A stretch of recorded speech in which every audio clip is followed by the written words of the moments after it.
Bienvenidos amigos a Misión Literatura nuevamente. Hoy estoy aquí en una situación muy interesante porque las personas con discapacidad sabemos que necesitamos integrarnos a la sociedad, pero la sociedad no sabe todavía que nos tiene que integrar a nosotros. Entonces estoy aquí con Vanessa y con Sandra. Lengua de señas. Para mí es algo muy particular porque la lengua para mí es español, pero lengua de señas, ¿cómo la aprendiste? Claro que sí. Bueno, respecto a mi aprendizaje de la lengua de señas, resulta que yo fui una persona oralizada, estuve en colegio de personas oyentes todo el tiempo porque fue la decisión de mis padres, no querían que yo aprendiera la lengua de señas. En el momento en que me gradúo de bachillerato, pues utilizo el español oral. Yo siempre había querido ingresar a la universidad, fue cuando me encontré con la universidad pedagógica y fue un choque tremendo al ver a un montón de personas sordas y fue allí donde tuve que aprender la lengua de señas. Entonces siempre agradecer a la universidad pedagógica hasta el momento, pues que soy una persona sorda bilingüe que manejo ambas lenguas. Bueno, tremenda historia, debió ser una experiencia difícil. Una pregunta que parece un poco tonta, pero cuando se trata de leer, ahí ya no tienes limitaciones. O sí, las personas sordas tienen limitaciones para acceder a lo escrito. Cuéntanos un poquito de eso. Es una pregunta muy buena. Mira que hay diferentes tipos de personas sordas. En mi caso, yo pues sí encuentro una barrera en el escrito cuando de pronto es algún sentido muy abstracto, tendría que tener un mayor contexto para poder comprender, por ejemplo, los cuentos infantiles, que ya son más concretos, son más fáciles de entender. Cuando ya tienen un discurso mucho más elevado, por ejemplo, autores como Mario Mendoza o unos discursos mucho más complejos, para mí pues es más complejo también entenderlo cuando allá hay conceptos abstractos, ¿sí? Hay personas sordas que no son bilingües, que manejan netamente la lengua de señas y se les dificulta mucho el español escrito. Claro, eso nos aclara muchas cosas, porque el desconocimiento de la discapacidad auditiva pues es grande. Y aquí se me ocurre una pregunta sobre literatura. ¿Tienes algún escritor o alguna obra preferidos?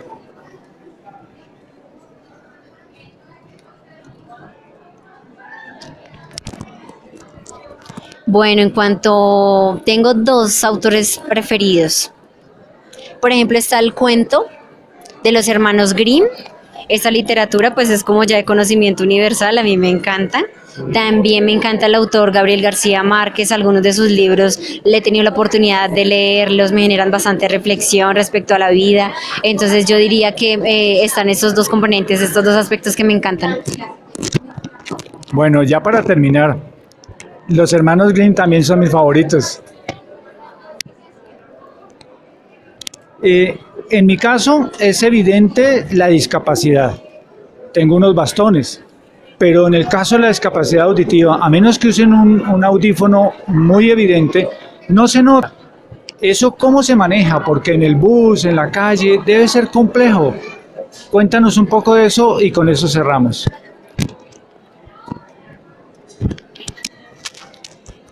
Claro que sí. Podríamos hablar, por ejemplo, para una cita médica, ¿sí? En este contexto, cuando las personas utilizan tapabocas, los médicos, yo siempre les digo, por favor, ¿te puedes bajar el tapabocas? Esa es una gran barrera. O cuando vamos en el transporte público, en el SITP, empiezan a hablarme y yo les digo, no entiendo, ustedes creen que entre más fuerte me hablen voy a escuchar, y entonces yo a veces digo como que, ay no, yo sabes que ese es un tema que a veces voy de afán.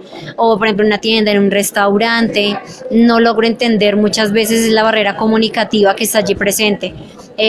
Por el hecho de que yo tenga audífono no quiere decir que yo escuche al 100%. Esta no es una realidad. Sigue allí presente la barrera de la comunicación. Cuando yo me quito totalmente el audífono, quedo sorda profunda, entonces pues ahí sí que pierdo totalmente la audición. Hay otras personas sordas, por ejemplo en el caso de mi esposo, que él es una persona sorda profunda, un sordo señante, él sí que tiene muchas más barreras. Por ejemplo, para ir a una cita médica solo, pues no puede ir, porque ahí sí que no existe la comunicación. Yo alcanzo a oralizar algo porque escucho, me ayuda el audífono, pero no en un 100% como te acabo de comentar. Entonces existen las barreras en esas situaciones que te acabo de decir. Bueno, había dicho que era la última pregunta, pero se me ocurre una más. Yo tengo por definición que lo que queremos las personas con discapacidad es que las personas nos pregunten cómo nos pueden ayudar, antes que nada.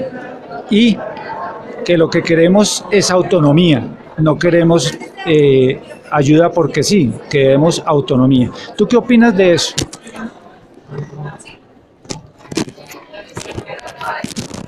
Claro que sí.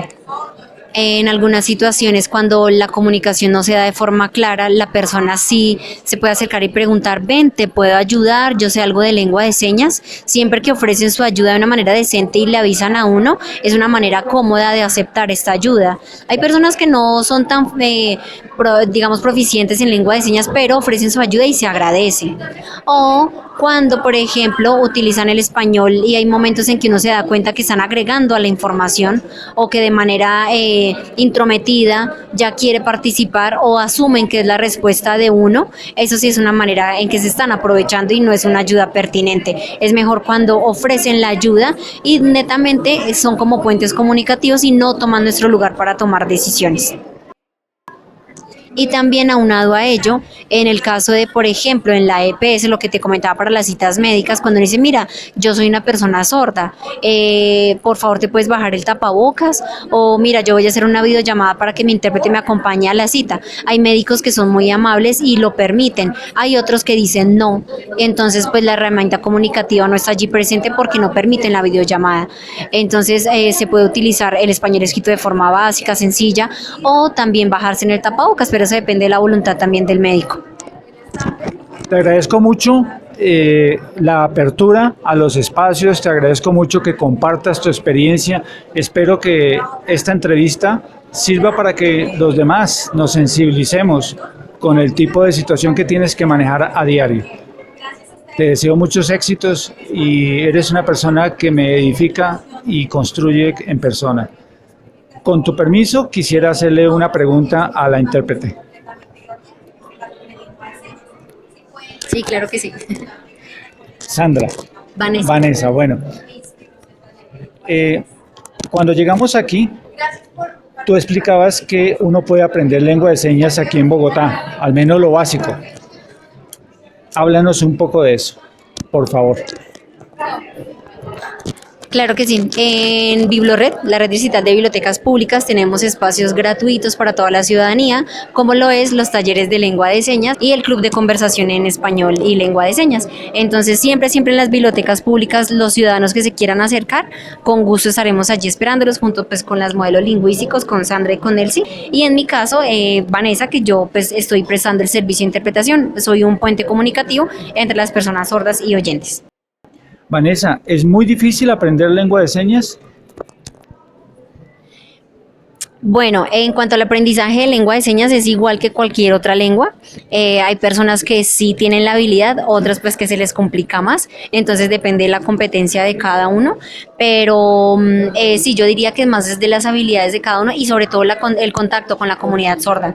Si tú estás compartiendo siempre con los sordos, pues vas a aprender más rápido. Pero si no tienes contacto con los sordos va a ser mucho más difícil el aprendizaje. Una pregunta a nivel laboral. ¿Tiene un sentido laboral, tiene un sentido académico, como cualquier otra carrera, aprender lengua de señas? Porque yo digo que esto es tu trabajo.